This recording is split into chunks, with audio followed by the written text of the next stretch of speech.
Ça y est, on y est. Premier cours. Alors, le premier chiffre qu'on va apprendre, enfin, on va découvrir deux choses. Comment calculer certaines choses qui nous sont propres, comme le chemin de vie, comme l'épanouissement personnel, comme voilà. Et ensuite, la signification des nombres, évidemment. Alors, on va commencer par le premier chiffre qui va vous concerner tous, c'est le chemin de vie. Le chemin de vie est lié à votre date de naissance. C'est ce qui va vous donner les forces et les faiblesses qui peuvent régir votre vie. C'est-à-dire qu'en fonction que vous êtes né en un, en 2, en 3, en 4, voilà, jusqu'à 9, vous avez des facilités, des acquis, des complications, des fragilités. Donc ce premier chiffre se calcule facilement, c'est d'après votre date de naissance. Donc là j'ai fait par rapport à la mienne, donc 1920, 1983 que je suis né, évidemment tout le monde le sait, je suis très jeune. Non, je suis né le 28, donc 2 plus 8 ça fait 10, en janvier, n'oubliez pas mon anniversaire, janvier, et je suis né en 1967, ce qui explique mes cheveux blancs et mon grand âge. Donc 1 plus 9 plus 6 plus 7, au final ça donne 5. Donc quand je calcule le 10 plus le 1 plus le 5, ça fait que mon chemin de vie à moi est le 7. Donc vous prenez votre date de naissance, vous la réduisez à un chiffre, comme là le 28, alors si j'étais né le 29 ça ferait 11, 11 ça fait 2, puisque 1 plus 1 égale 2, on réduit toujours sur un chiffre. Si vous êtes né en décembre, c'est le 12, ça fait 1 plus 2, 3. On ne fait pas le 12, on fait après, si vous faites le calcul, ça reviendra à la même chose. Et l'année, on l'a réduit en faisant chaque chiffre l'un après l'autre. Donc, là, c'est le chemin de vie, c'est ce qui va guider un peu, c'est la vibration qui guide votre chemin, votre vie. Euh, Peut-être pas dans votre quotidien, mais sur votre vie en général. Moi, je suis né en chiffre 7. Alors, comment savoir ce que veut dire le chiffre 7, le chiffre 1? Alors, il y a une base commune, mais ensuite, on peut avoir chacun sa propre interprétation. Je m'en explique. Le chiffre premier, c'est le 1. Donc si vous avez un chemin de vie 1, ce chemin de vie vous fera toujours montrer que vous êtes dynamique, déterminé, que vous êtes toujours en train de vous battre. Donc ça peut créer une fragilité, puisque le 1, il est seul. Et le 1, il est en même temps, c'est lui le premier. Donc on est le premier, c'est un peu le principe de l'aîné. Hein. L'aîné, il a les responsabilités par rapport au second. Logique. Donc ce que je veux vous faire comprendre, c'est que chaque chiffre va vous parler à vous de façon très personnelle. Certains vont avoir des exemples. Si on prend les 7, il y en a qui vont parler des 7 merveilles du monde, il y en a qui vont parler des 7 nains, il y en a qui vont parler des 7 péchés capitaux. Vous comprenez, le chiffre doit générer chez vous des ressentis qui vont mieux vous faire comprendre cette vibration. On va y aller doucement, on va faire plusieurs cours sur les chiffres. Globalement, le 1, c'est le premier. Le premier, donc dans sa force, c'est celui qui crée, c'est celui qui agit, c'est celui, mais aussi qui manque de points de repère, puisqu'il est le premier. Donc il n'a pas de repère, il n'a pas d'antécédent, il ne peut pas se référer à quelqu'un. Le deux c'est la dualité, donc la dualité c'est le doute. J'ai le bien, le mal. Par exemple, si on prend le double, c'est le jour, la nuit. Il y a toujours cette dualité. Donc les deux ont besoin d'exister pour pouvoir... ont besoin d'être, pardon, pour pouvoir exister. On ne peut pas avoir le jour sans la nuit. On ne peut pas avoir le masculin sans le féminin. On ne peut pas avoir le bien sans le mal. C'est le yin et le yang. Donc, en fin de compte, quelqu'un qui est avec une vibration 2 est quelqu'un qui peut ou s'interroger positivement et alterner des cycles et des phases positifs, moins positifs. Je ne parle pas de négatifs parce que j'aime pas ce mot. De doute aussi. C'est les plateaux de la balance, ils doivent être équilibrés. Une balance a bien deux plateaux, donc ça doit être équilibré. Donc, vous voyez, le 2, en fonction de votre ressenti, est-ce que vous allez plutôt dire jour-nuit? Est-ce que vous allez plutôt dire bien-mal? Homme-femme? Enfin, voilà. Donc, dites-vous bien, la première chose qui vous vient quand vous dites le nombre 2, vous marquez un papier, vous marquez la chose qui va vous venir en premier.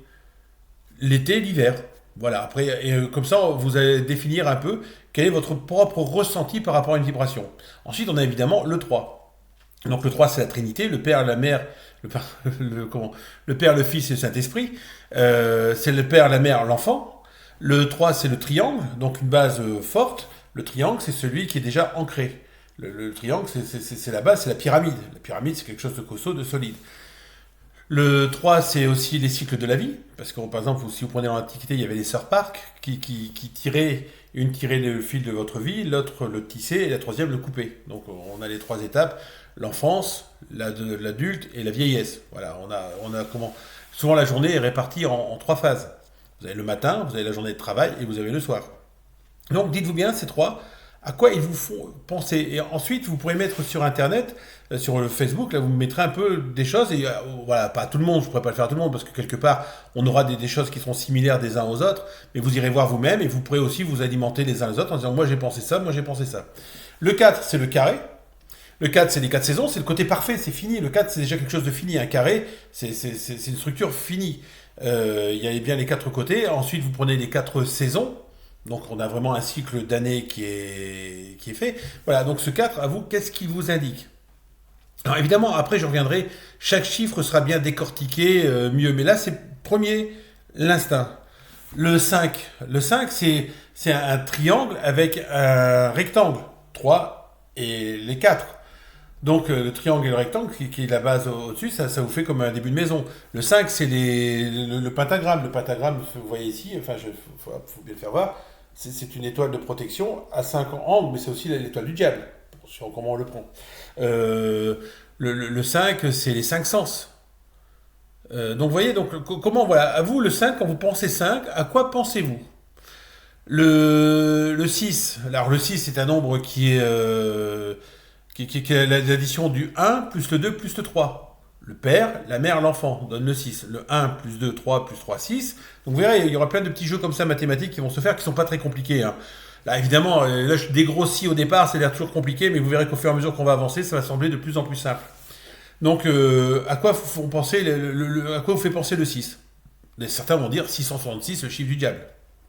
Et oui, le 666, c'est le chiffre du diable. The number of the beast. Le 7. Bon, les 7, quand ça vous fait penser le 7. Le 7, c'est encore une fois, on a le carré plus le triangle. 4 côtés plus 3, ça fait 7. Ça fait une maison, c'est un chiffre accompli. Le 7, c'est les 7 merveilles, c'est les 7 péchés capitaux. Enfin, voilà, donc, voilà. Puis allez chercher un petit peu dans les trucs. Le 7, à quoi il vous fait penser? Le 8, c'est le 2 carré. 2 carré, c'est déjà le début d'un immeuble. Un carré plus un carré, c'est le début d'un immeuble, donc c'est une construction au-dessus.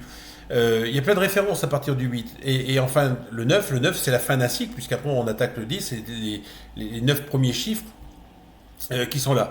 Donc vous allez vous prendre un petit cahier, moi je vous conseille, après vous faites comme vous voulez, petit cahier, une petite feuille, et puis on va avancer comme ça au fur et à mesure des cours. Peut-être pas des cours, mais des choses que je peux vous faire réfléchir. L'important c'est de réfléchir et puis de se voir qu'on a peut-être des vibrations et que peut-être en sachant mieux percevoir ces vibrations, on peut peut-être mieux gérer sa vie. Il y a peut-être des gens qui... Alors c'est pas devenir superstitieux, surtout pas. Mais bon, moi je sais qu'il y a des chiffres qui me vibrent plus et par exemple quand j'avais créé mon cycle de société, j'avais fait exprès de prendre des lettres, puisque les lettres, après on les transforme en chiffres. Évidemment, le A vaut le 1, le B vaut le 2, le C vaut le 3. Et vous verrez qu'avec votre nom, votre prénom, avec tout ça, on arrive à faire des choses concrètes. Donc voilà. Alors c'est une ébauche, hein, c'est pas un premier cours. Bon, vous savez déjà faire votre chemin de vie, vous savez le faire. Ensuite, vous savez quelle est la vibration de votre naissance. Vous verrez qu'après, on fera votre année personnelle. Alors, ce qui est marrant, c'est quand vous voyez des